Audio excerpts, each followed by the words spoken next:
ये गलत फैसला था और ज़रूर इस पर सज़ा मिलेगी उन लोगों को जिन्होंने ये फैसला किया। कैदियों को बाहर निकाला गया, 6000 से ऊपर कैदी हैं मलिर जेल में। जहाँ तक मुझे पता है हथियार भी छीने, फायरिंग भी हुई, एक कैदी की डेथ भी जब अभी तक मुझे पता है हुई है। मलिर का जो वाक़या है सर, वो जो जेल का, इसी सूबे में वज़ीर दाखिला का घर भी जला दिया जाता है, जेल भी तोड़ दी जाती है, तो ऐसे वाक़यात तो बड़े एक अलार्मिंग और बिल्कुल अलार्मिंग है और ये तशवीश की बात है।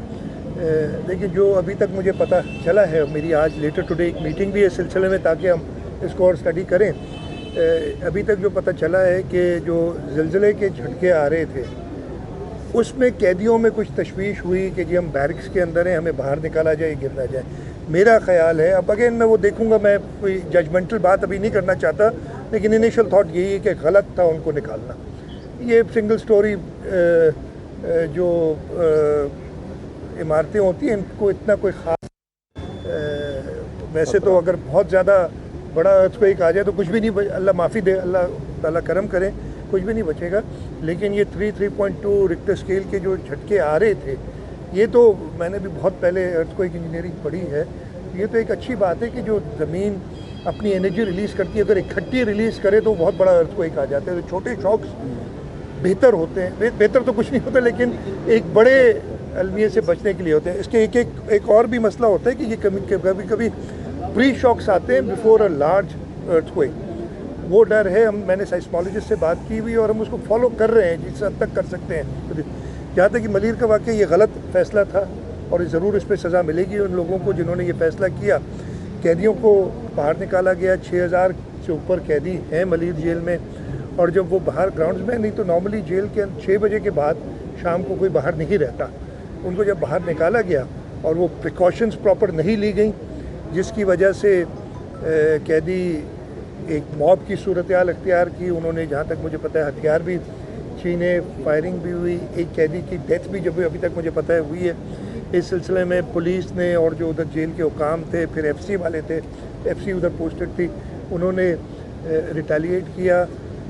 216 या कुछ कैदी निकल गए थे, 80 या 82 जो अभी तक सुबह तक मुझे पता था वापस पकड़ लिए गए हैं। मैं सिर्फ एक बात कहूँगा, इस वाक़े की तो तहकीकात भी होंगी, जिनको सज़ा मिल रही है उनको सज़ा भी मिलेगी। जो कैदी भाग गए मोस्टली ये पेटी क्राइम्स वाले थे, कोई ऐसा बड़ा टेररिस्ट, कोई फॉरेनर इस जेल से नहीं भागा, जो अभी तक मुझे इत्तला है। मैं वैसे और कहूँगा, मेरी यही इन सब से होगी एक वार्निंग समझ लें, दरख्वास्त समझ लें, जैसे भी वो करें कि वो वापस सरेंडर कर लें। नहीं तो ये जेल तोड़ने वाला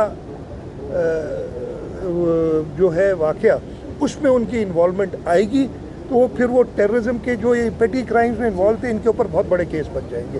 तो आप बिल्कुल दुरुस्त फरमा रहे हैं, तशवीश की बात है, नहीं होना चाहिए था और अब हो गया है तो इंशाल्लाह इस पर सजाएं भी मिलेगी। बता दें कि बजट कब पेश होगा, और दूसरा ये कि पिछले 2 साल में ज़राई तबका बिल्कुल तबाह हो गया है, इस बजट में उसके लिए कुछ है? बिल्कुल, 13 जून को इंशाल्लाह बजट हम पेश करेंगे।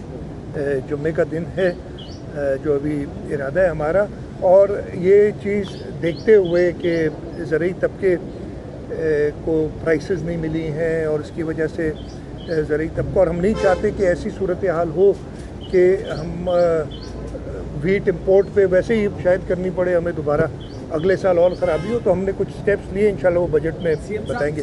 आखिरी सवाल कर लें। कल के इलेक्ट्रिक के सीईओ का रवैया तो सब आपके एमपीएस ने भी देखा, आपके स्पीकर ने सब ने देखा। छोटे से सवाल है, एक तो के इलेक्ट्रिक का इलाज क्या है, दूसरा हेस्को और सेस्को यानी जो 2 कंपनियाँ हैं उनको आप खरीद करने जा रहे हैं या सिंध हुकूमत लेने जा रही है?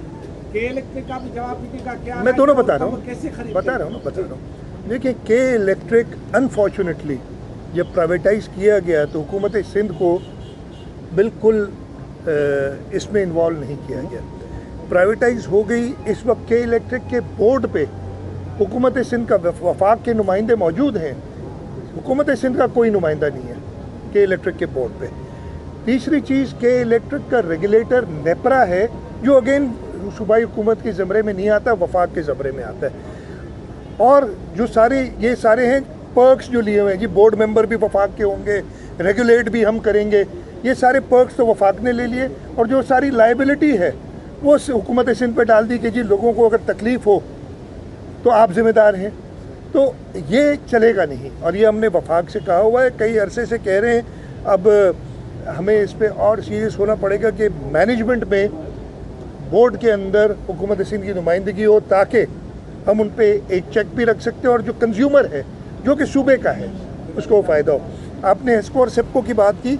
हेस्को और सेप्को पे हमारा इरादा ये है कि अगेन डिस्ट्रीब्यूशन एक प्रोविंशियल सब्जेक्ट है और हमेशा से वैसे वफाक चलाता आ रहा है कि हम ये दोनों इदारे प्राइवेटाइज नहीं करेंगे जैसे के इलेक्ट्रिक की। हम पब्लिक प्राइवेट पार्टनरशिप में, कंट्रोल हुकूमत का रहेगा, लेकिन हम एक अच्छा ऑपरेटर ढूंढेंगे, इसलिए कि हम ये जानते हैं कि ऑपरेशंस के लिए आपको अच्छी टेक्निकल फर्म चाहिए, वो हम ढूंढेंगे। और इन लाइंस पे हम बात कर रहे हैं वफाक से। और ये ओवरनाइट नहीं होगा, इसमें बहुत टाइम लगेगा। बहुत बड़ी यूटिलिटी कंपनीज है, ऐसा नहीं है कि दुकान से जाके और मैंने ख़रीद लिया और कुछ कर दिया, लेकिन इस पे हमारा काम चल रहा है। आखिरी सवाल कर लें। इलेक्ट्रिक पर ही है कि इस वक्त गर्म मौसम बहुत ज़्यादा है। कल तो रवैया से अरबाब भाई ने कहा कि बहुत ख़राब था इसके साथ, खुदा ना खास्ता अगर अपनों मन से ख़राब होती और जिस दिन हमने देखा कई सड़कें बंद हुई तो कौन जिम्मेदार होगा? अब मैं ये सब जवाब दे चुका हूँ। देखें, सारी पर्क्स जो थे ना कि बोर्ड मेंबर भी हमारा होगा, वो आके TADA भी लेगा जब इधर बोर्ड मीटिंग होगी, इधर प्राइवेट कंपनी जो अपने मुनाफे कमाती रहेगी। और जो मुसीबत है कि अगर लॉ एंड ऑर्डर सिचुएशन है तो जिम्मेदार हुकूमत सिंध है, ये बहुत क्लियर है। तो इस वजह से हमने इसको एज ए होलसम चीज़ देखनी होगी।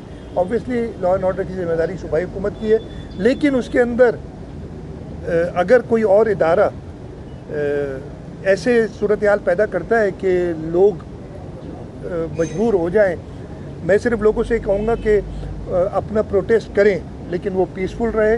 प्रोटेस्ट के अंदर किसी को नुकसान ना हो। आप ख़ास तौर पे रोड वगैरह जो ब्लॉक हो जाते हैं उससे बाकी लोगों को चलें। मुझे तो लोड शेडिंग की वजह से मैंने रोड ब्लॉक कर दिया, लेकिन बाकी लोग जो अपने कारोबार से निकले हुए हैं उनको तकलीफ़ ना हो, ये सारी चीज़ें देखें। इंशाल्लाह ताला हुकूमत सिंध जैसे मैंने कहा कि इलेक्ट्रिक और वफाक से ये मामला रिजॉल्व करती रहेगी। चेयरमैन वापडा के 4 के मंसूबे में ये बताते हैं कि 2026 तक वो पानी कराची की दहलीज तक पहुंच जाएगा, लेकिन 50 मेगावाट की ट्रांसमिशन लाइंस गवर्नमेंट ने बिछानी है और ऑगमेंटेशन का काम वो दोनों हम उनसे पहले कर लेंगे। जब वो कंप्लीट करेंगे ना, हमारी पूरी प्लानिंग हम देख रहे हैं। देखिए, बात सुने, हमने एक प्लान बनाया हुआ ये मैं वफाकी हुकूमत, डिप्टी प्राइम मिनिस्टर साहब, मिनिस्टर प्लानिंग को बता चुका हूँ। कभी कभी कहते हैं कि आप बड़ा स्लो चल रहे हैं इसलिए हम स्लो डाउन हो गए। कहा आप स्लो डाउन ना हो, हमारी जिम्मेदारी है ना। अगर कोई बुराई होगी तो मेरे ऊपर आएगी, यानी सिंध हुकूमत के ऊपर आएगी। आप अपना काम 2026 किया, 2025 में कंप्लीट करें। हम इंशाल्लाह ताला वो सारी चीज़ें मुहैया कर देंगे इस पानी को लोगों तक पहुँचाने के लिए। यार इतने सवाल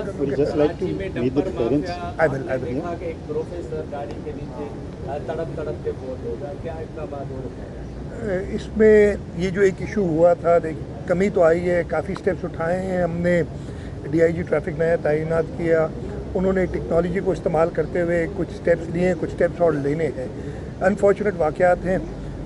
हम चाह रहे हैं और इसके लिए हमने वफाक से भी बात की है कि इस हैवी ट्रैफिक को डाइवर्ट करने के लिए शहर से हमको इक़दाम करें कि यहाँ पे हैवी ट्रैफिक ना हो, सिर्फ ज़रूरत के एतबार से। और उसके साथ साथ उन व्हीकल्स की जो उनकी गाड़ियाँ हैं उनकी प्रॉपर टेस्टिंग हो, उन ड्राइवर्स की प्रॉपर लाइसेंसिंग हो, इन सब चीज़ों पे काम हो रहा है।